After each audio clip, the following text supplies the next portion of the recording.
The revolution's begun. The time to stand up has come. We are the rocking of the throne. We are the rocking of the throne.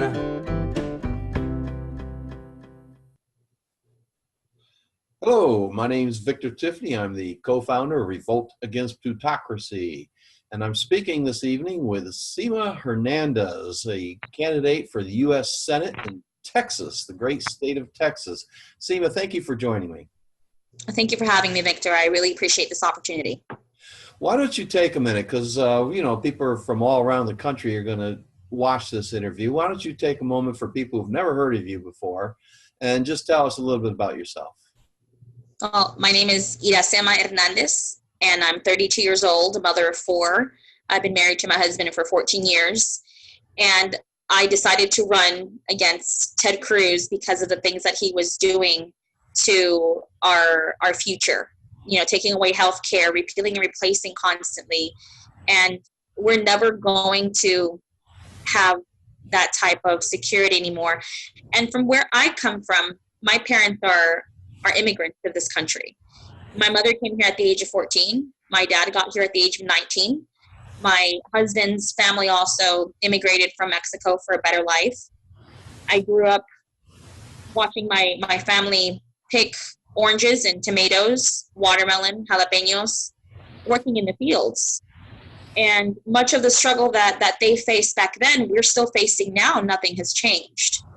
So my background in medicine came to play in this decision to run against Cruz, because I have seen firsthand the effects of not having healthcare coverage, the toll that it takes on families. So coming from that aspect of understanding how important healthcare is and how many times he's attacked it, how he's been emboldened by the Trump administration to continue to say, I care about families, I care about you, I care about this, but then he turns around and tries to take it away from us. That's pure hypocrisy. How can you sit there, say you represent us when you are failing to do so and failing to care about what we go through every day? So coming to that decision to running in this position as a citizen, as a mother, as a baseball coach, as a regular everyday person, it was not an easy decision, because I knew that I'm not able to file this on my own financially. I'm not politically known. I don't have the backing of the Democratic Party or any party whatsoever. And I figured, look, taking Bernie's message, saying that we all need to be involved and we all need to run for something, whether it's local office, all the way up that it starts at home. I thought, well, this man is constantly coming after our livelihoods. And even now, today, not showing up here in Houston because he had to go and vote for this tax bill. You know, that to me is he's not representing us. He's not doing what we want, which is we want a living wage. We want to be able to come home to our families. We want to be able to live in a city, in a society that is clean, that is not constantly being polluted by big oil. And I live 3 miles away from the nearest oil refinery, 3 miles away. So for him to say that he cares about us, well, he keeps taking big oil money and taking away our health care, taking away the jobs that are supposed to be coming into this country, but they're not. I took it and I told my husband, this is a decision that I'm making because somebody's got to step up to this man.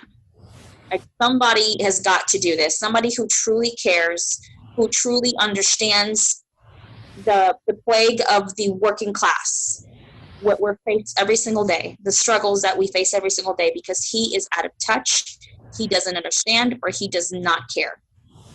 Well, you won't have any argument from me about that. The reason I'm interviewing you, of course, is because you're one of the now 7 Democrats around the country who signed the Contract for American Renewal. 4 activists out there who might be asking candidates to sign this contract. How did you find the contract? Well, I was sent a link to look at it, and I looked over it, and I thought, well, it pretty much is a basic contract that you're asking a candidate to take and to run for the people with no PAC money, purely funded by grassroots, and making sure that we are here to represent the people.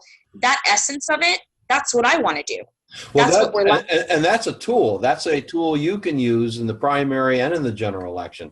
It signifies a commitment on your part to do what you say in the contract you're going to do, and that can be used to help you win both the primary and the general election, as long as you make use of that and let people know about it. Use it as a cudgel against your opponents. And so that's how you found it. I think you've kind of already said, but why did you sign it? What was it that motivated you? Well, what motivated me is the same aspects that I want to hold my elected officials accountable to. For so long, we have candidates that are running, and they tell us, we're going to work for you. We're going to do this. We're not going to be bought. We're going to make sure that we have a better whatever deal, right? And then when it comes right down to it, there's no accountability. There's no transparency. We can't hold them to their word. We cannot. And I thought with my husband, because I talk to my husband a lot, apparently. We're married, so I kind of have to. I said, wouldn't it be awesome if we could make all these politicians that are running to get our votes, that is so important to get them elected, then why don't we make them sign a contract saying that they're going to work for us and hold them accountable and be able to, I said, maybe sue them if they, don't hold their word as a candidate to us. They don't do what they are promising us that they're going to do. Why not have that? Why not make sure that they do not take PAC money, that we fight for public elections, that we no longer have Citizens United? What if we were able to do that as a voter, as a person, as someone to hold them accountable, not just go and protest? Why not have a contract? So the contract does have 11 different positions laid out on it. And you just mentioned Citizens United, and overturning Citizens United is one of those 11 positions. Mm-hmm. Is there any others that you consider especially important that you're going to be stressing during the candidacy? Obviously, Medicare for all, but yes. So Medicare for all and overturning Citizens United. Are there any other positions you think are important to stress in your candidacy?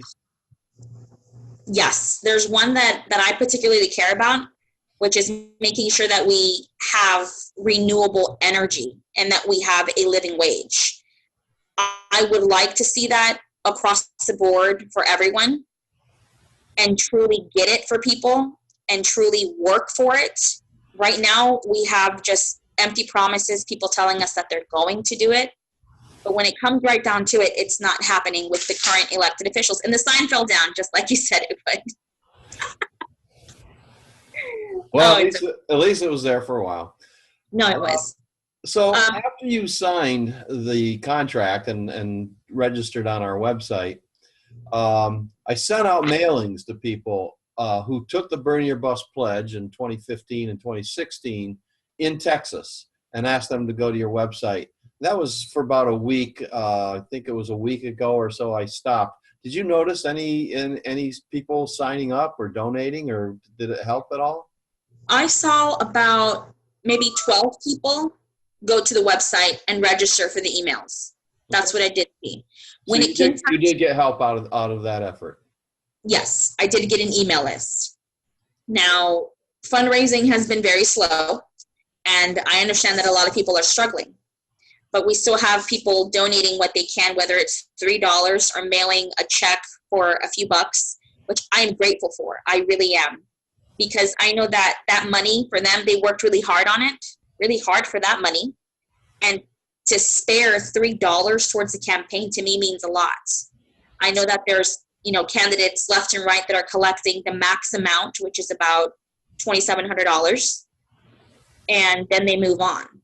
But to me, what matters the most is those smaller amounts of money because I know when I'm donating to someone, it's really hard for me to spend $20. But if I truly believe in what they're doing and the causes that they're fighting for, those $20 that I'm going to use for gas, I can strategize the rest of my week and give those $20 to that candidate because I know that they really need it. They're really going to work hard for my vote, which they already have if they get $20. But I know that it's going to an actual person who appreciates it and values my vote more than $2,700 donation. And if somebody wanted to donate to your campaign, where would they go? What's the website? The website is on CrowdPack. It is SEMA for Texas. Or you can go onto the website, semafortexas.us, and click the donate button, and it'll automatically reroute you to the CrowdPack. And I only have CrowdPack right now as the way for funding. Okay. Let's go back to the CFAR. Do you, I imagine you plan on using it at some point if you get into, or when you get into your debates, because it does represent a commitment that your opponents will not have. Is there any other way you plan on using it, sending out press releases to the media or anything like that to let people know that you're a CFAR candidate?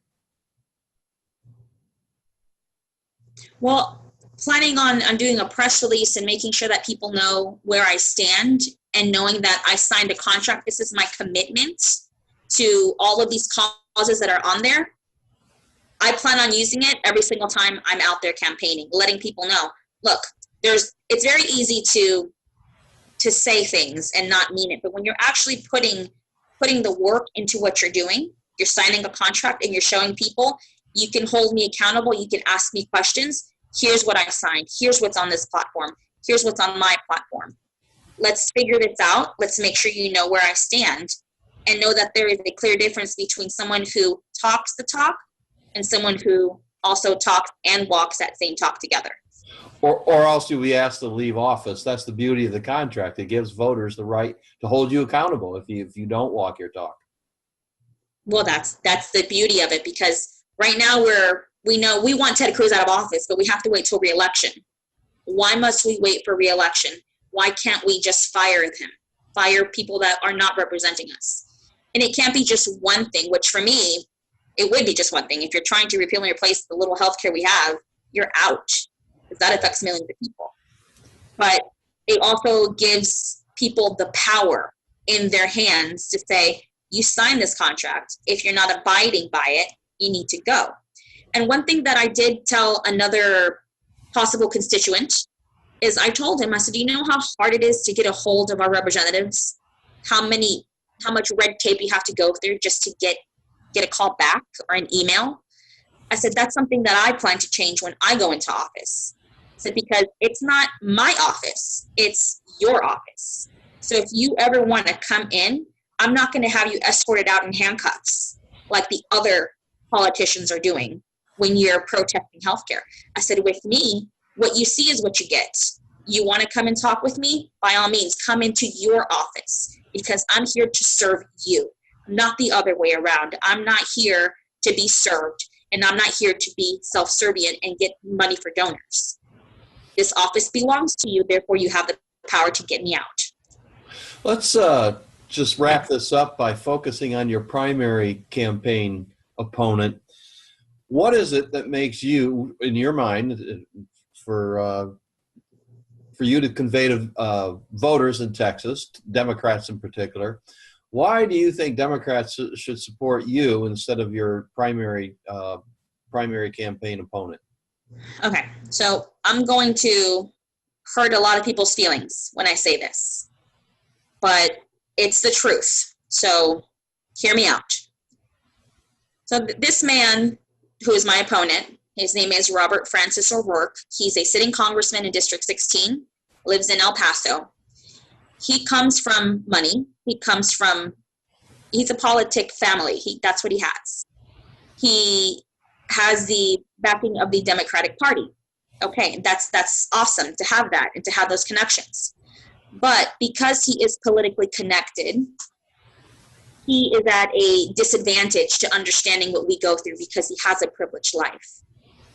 Two, he's been in office for 6 years. He's had opportunities to introduce legislation that is progressive, to get other people to vote for progressive legislation, to co-sponsor bills that are introduced, like HR 676, which has been introduced a few times by John Conyers. You know, there's things that he could have done this whole time. Where was that progressiveness all those other times? Why all of a sudden is he now a progressive? Why does he all of a sudden support Medicare for all? Why is he now all of a sudden supporting the stuff, talking about it, but not actually co-sponsoring it to show that he actually has support? Now, he says that his bill that he co-sponsored with Rokana to get money out of politics, that he says it will not pass, but we're trying to get it done. Well, it's the same aspect with HR 676. If you know it's not going to pass, show a little good faith and co-sponsor it. But the problem is that he's not co-sponsoring it. But he will co-sponsor Bernie's bill because it will guarantee for-profit entities to get Medicaid and Medicare money. And I'm not okay with for-profit entities getting Medicare money or Medicaid money. Now, if it was a nonprofit entity that's still able to keep its private status, which HR 676 allows to do, and it gives them a time span to do it, it still gives them an opportunity to make money. Now, I worked for a nonprofit healthcare hospital. They were a nonprofit. They still are a nonprofit. How much they make in revenue is $4.9 billion that comes into the hospital that they either give themselves a bonus or they reinvest, able to open more healthcare facilities in rural areas, hire doctors, hire nurses, expand healthcare in places where there wasn't any before, also invest in research. Why not sign HR 676?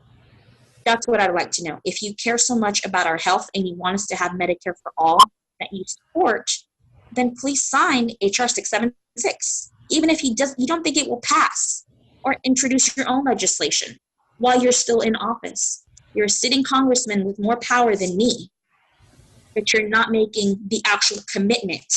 It's all talk. It is all talk. Well, I understand, and I agree. Wish you luck with your primary campaign. Hopefully, you'll get some volunteers from those people who sign up on your website from my emailing in support of your candidacy, and good luck. If you need any help deploying that CFAR campaign or the contract itself, embedding it on your website or whatever, let me know, and we'll try to set you up with somebody who can help you out. Okay, well, I will let my team know. That way we can put it up, and that way people can download it and actually get other candidates to also sign it, co-sponsor it, hold their feet to the fire, and let's see if they make that commitment to the people as I have. Just not your primary campaign opponent, because then we'd have two CFAR candidates. But if our view is, if he won't sign it, and this is true all across the country, any candidate who claims to be progressive, who won't sign this contract, the contract basically is the person's platform, right? And if they won't sign the contract to commit themselves to their own platform, how do you trust a candidate like that? Well, I would encourage people to put it before him and see what he does, and see if he's able to sign it, because there's a reason Justice Democrats will not officially endorse him or take him in the platform, because he will not co-sponsor the bills that are on there, and he will not co-sponsor or support or adopt the people's platform. Right. Well, hopefully you can get their attention and become a Justice Democrat. Is that something you would want? Their backing and their support? Not anymore. I think that ship has sailed. We had that opportunity, and the door was open until it wasn't. And it wasn't me shutting it. It was them shutting it on themselves. Okay. That's good to know. Thanks for your time, and once again, good luck in your campaign. All right. Thank you, Victor. You're welcome. Revolt Against Plutocracy won't just be covering the news about the necessary revolution in the United States. Sometimes we'll be making the news. If you want to stay on top of the revolutionary actions and strategies of grassroots, genuine progressives, and our allies, please subscribe to our YouTube channel today.